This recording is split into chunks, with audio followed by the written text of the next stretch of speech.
أعوذ بالله من الشيطان الرجيم. بسم الله الرحمن الرحيم. وإذا رآك الذين كفروا إن يتخذونك إلا هزوا أهذا الذي يذكر آلهتكم وهم بذكر الرحمن هم كافرون. خلق الإنسان من عجل سأريكم آياتي فلا تستعجلون ويقولون متى هذا الوعد إن كنتم صادقين لو يعلم الذين كفروا حين لا يكفون عن وجوههم النار ولا عن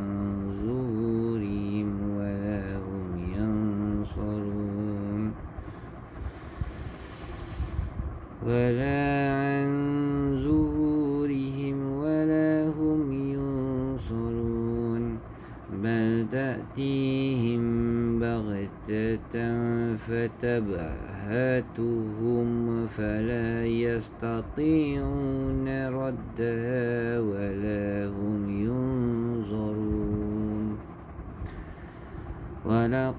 ولقد استهزئ برسل من قبلك فحاق بالذين سخروا منهم ما كانوا به يستهزئون قل من يكلمكم بالليل والنهار من الرحمن بل هم عن ذكر ربهم معرضون أم لهم آلهة تمنعهم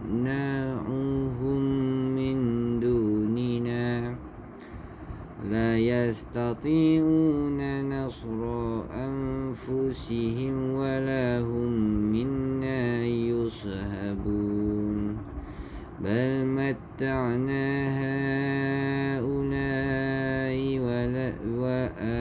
وآباءهم حتى طال عليهم العمر أفلا يرون أنا نأتي الأرض ننقصها من أطرافها afahumul ghalibun.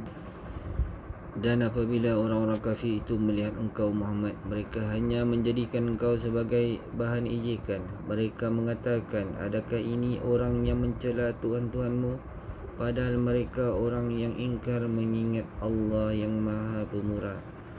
Manusia diciptakan bersifat tergesa-gesa. Kelak akan aku perlihatkan kepadamu tanda-tanda kekuasaanku, maka janganlah kamu meminta aku menyegerakannya.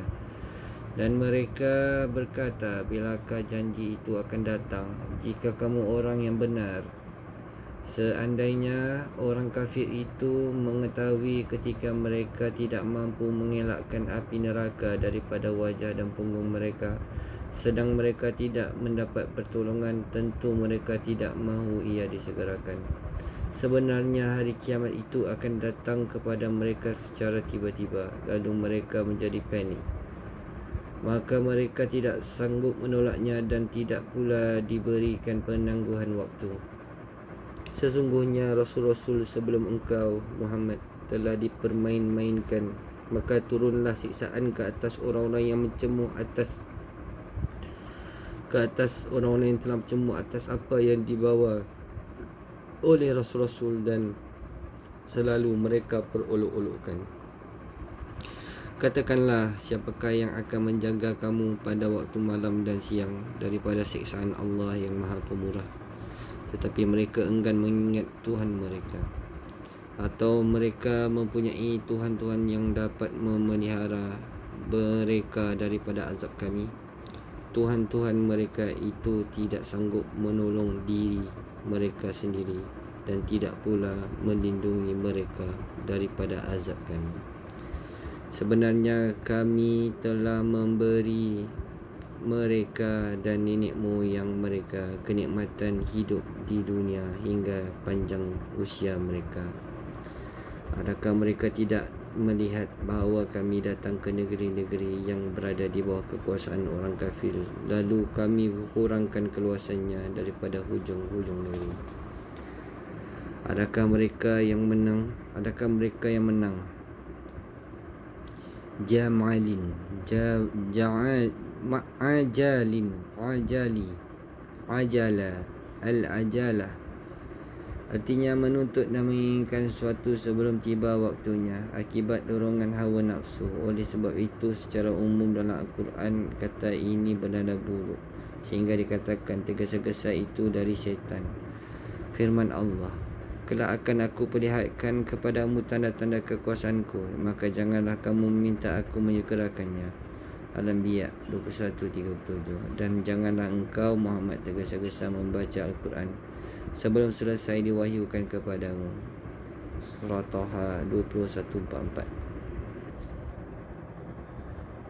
Jika kita perhatikan apa yang diserukan Allah SWT untuk kita renungkan, hal itu membawa kita pada ilmu tentang Tuhan, keesaannya, serta sifat-sifat keagungannya, serta kudrah, ilmu, hikmah, rahmat, ihsan, keadilan, redha, murka, pahala dan siksanya. Demikianlah dia memperkenalkan dirinya kepada hamba-hambanya dan menyeru mereka untuk merenungi ayat-ayatnya. Di sini dapat disebut beberapa contoh saja yang disebutkan Allah dalam kitabnya. Antaranya tentang penciptaan manusia. Bukan hanya dalam satu tempat Allah menyuruh kita untuk merenungkannya, seperti firman-Nya dalam surah Al-Anbiya 21:37, Al-Tariq 86:5, Al-Zariyat 51:21, Al-Hajj 22:5, Al-Qiyamah 75:36 hingga 40, Al-Mursalat 77:20 hingga 23, Yasin 36:77, Al-Mu'minun 23 ayat 12 hingga 14. Amat banyak ayat di dalam Al-Quran yang menyeru manusia untuk memikirkan proses awal, tengah dan akhir dalam penciptaan manusia. Kerana diri manusia dan cara penciptaannya adalah sebahagian di antara dalil terkuat atas kekuasaan Sang Pencipta. Selain itu juga kerana yang terdekat dengan manusia adalah dirinya sendiri. Di sana terdapat keajaiban-keajaiban yang menunjukkan keagungan Allah yang manusia tidak dapat mengetahui walaupun sebahagiannya sahaja. Tapi manusia lalai dan tidak mahu merenungkan dirinya sendiri. Kalau dia mahu merenungkan diri sendiri, tentu keajaiban-keajaiban penciptaan yang diketahuinya mencegah manusia untuk berbuat kafir. Sebagaimana Allah berfirman dalam surah As-Saba, Abasa 80:17 hingga 20.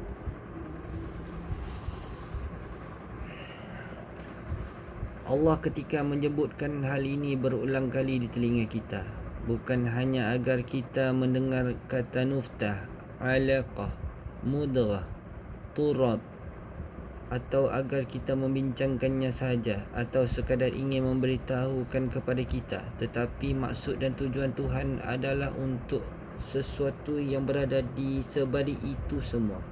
Kerana alasan inilah Tuhan membincangkan hal tersebut. Sekarang perhatikanlah nuftah dengan saksama. Ini hanyalah setitis air yang hina. Ia hanyalah setitis air yang hina dan lemah serta menjijikkan. Kalau berselang sesaat saja akan rosak dan busuk. Bagaimana Tuhan yang maha tahu dan maha kuasa mengeluarkan dari antara tulang sulbi lelaki dan taraib, tulang dada perempuan. Bagaimana nutfah itu dapat tunduk kepada kekuasaan dan kehendaknya, meski jalan yang dilalui sempit dan bercabang-cabang, sampai dia mengiringnya ke tempat kediamannya dan tempat berkumpulnya. Bagaimana pula Allah mengumpulkan lelaki dan wanita dan menciptakan cinta kasih di antara kedua-duanya. Bagaimana dia mengiring kedua-duanya dengan rentetan syahwat dan cinta yang berkumpul dan akhirnya menjadi sebab terciptanya anak. Dan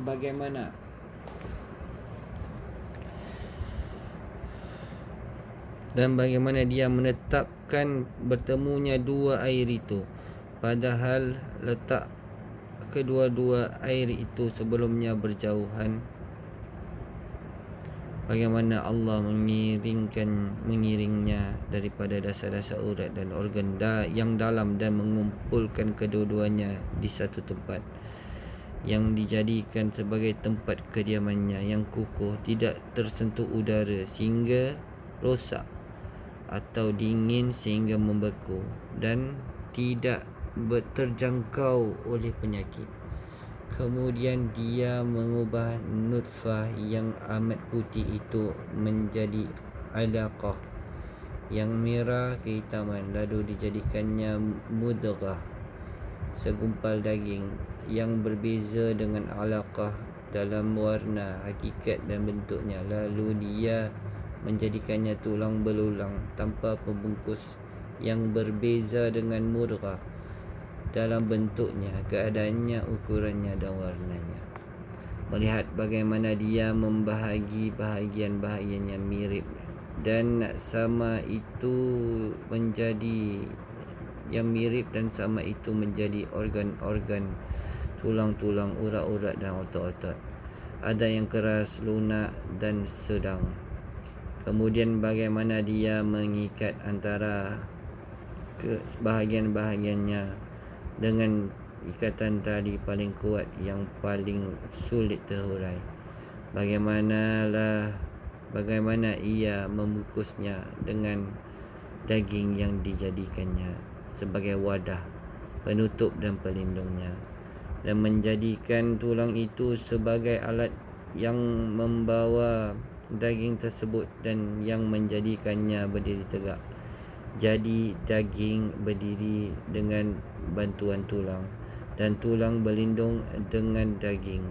Bagaimana Allah membentukkannya dengan bentuk yang indah, membuat lubang telinga, mata, mulut, hidung dan lubang-lubang yang lain, memanjangkan tangan dan kaki dan membahagi penghujung-hujungnya dengan jari jemari, lalu membahagi jari-jari menjadi ruas-ruas lagi. Dia memasang organ-organ dalam seperti jantung, usus, hati, paru-paru, ginjal, rahim dan sebagainya. Masing-masing punya ukuran khusus dan manfaat yang khas. Daripada Ibnu Mas'ud radhiyallahu anhu, dia berkata, Rasulullah sallallahu alaihi wasallam telah menceritakan kepada kami, sesungguhnya seorang manusia mula diciptakan dalam perut ibunya setelah proses 40 hari. Kemudian menjadi segumpal daging pada 40 hari berikutnya. Setelah 40 hari berikutnya, Allah Subhanahu Wa Taala mengutus malaikat untuk menghembuskan roh ke dalam dirinya dan diperintah untuk menulis 4 hal: rezekinya, ajalnya, amalnya dan sengsara atau kebahagiaannya. Demi Allah yang tiada Tuhan selain Dia, sungguh ada seseorang daripadamu yang mengerjakan amalan ahli syurga hingga jarak antara dirinya dan syurga hanyalah 1 hasta, namun takdir yang tertulis mendahuluinya hingga dia mengerjakan amalan ahli neraka dan akhirnya dia pun masuk neraka. Ada pula orang yang mengerjakan amalan ahli neraka hingga jarak antara dia dan neraka hanya 1 hasta, namun takdir yang tertulis mendahuluinya hingga kemudian ia mengerjakan amalan ahli syurga dan akhirnya dia pun masuk syurga. Daripada Ibnu Umar radhiyallahu anhu, dia berkata, Rasulullah sallallahu alaihi wasallam bersabda, telah dihalalkan bagi kita 2 bangkai dan 2 darah. 2 bangkai maksudnya ikan dan belalang. 2 darah maksudnya hati dan limpa. Hadis riwayat Ahmad. Khasiat sama ikan. Jenis ikan banyak sekali. Yang paling baik ialah yang lazat rasanya, baik aromanya, sedang ukurannya, tipis kulitnya, tidak keras dan tidak pula kering dagingnya. Hidup di air yang segar dan mengalir di antara batu-batuan, dan makan daripada tumbuh-tumbuhan dan bukan daripada kotoran. Airnya bergerak dan bergelombang, tidak berlumpur, terbuka mendapat sinar matahari dan angin. Ikan laut sangat baik, lembut dan halus dagingnya, tetapi agak sulit dicerna. Dapat menambah kegemukan dan menambah penghasilan mani. Sedangkan ikan masin yang paling baik ialah yang baru saja dimasinkan, memiliki sifat panas dan kering, yang kadarnya semakin bertambah jika tempoh waktunya semakin lama. Bahagian yang paling baik daripada ikan ialah yang dekat dengan ekornya. Sadaqallahul azim.